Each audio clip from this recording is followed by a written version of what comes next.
আল্লাহ তাআলা আমাদেরকে একটু রেহাই দিয়েছেন, তবে আসল বিজয় কিন্তু এখনো আসেনি। বিজয় আসবে সেদিন যেদিন আমরা বাংলার সবুজ ভূখণ্ডের পূর্ব দিগন্তে যখন আমরা ইসলামের সূর্য উদয় হতে দেখব, যেদিন দেখব এই কোরআন দিয়ে সব চলে, সেদিন বুঝবো যে আমাদের এই দেশ বিজয় হয়েছে। বলি আলহামদুলিল্লাহ। আল্লাহ কবুল করুন, জোরে বলি আমিন। আমাদের দায়িত্ব কি এখন জানেন? চিৎকার না দেওয়া। কেন?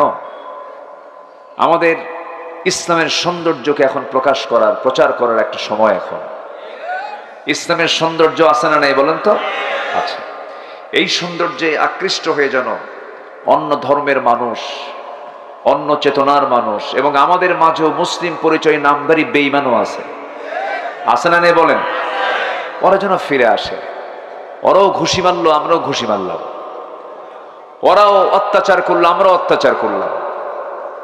ওরাও জেহালাত দেখালো, আমরাও জেহালাত দেখালাম। এটা সমাধান নয়। ইদফা বিল্লাতি হিয়া আহসান, তোমার উত্তম আচরণ দিয়ে ওই মূর্খ লোকটাকে তোমার পথে নিয়ে আসো।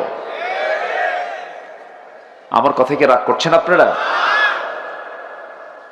অনেকে আলোচনা শুনতে আসো, হুজুর দেখি কিরকম গরম করে।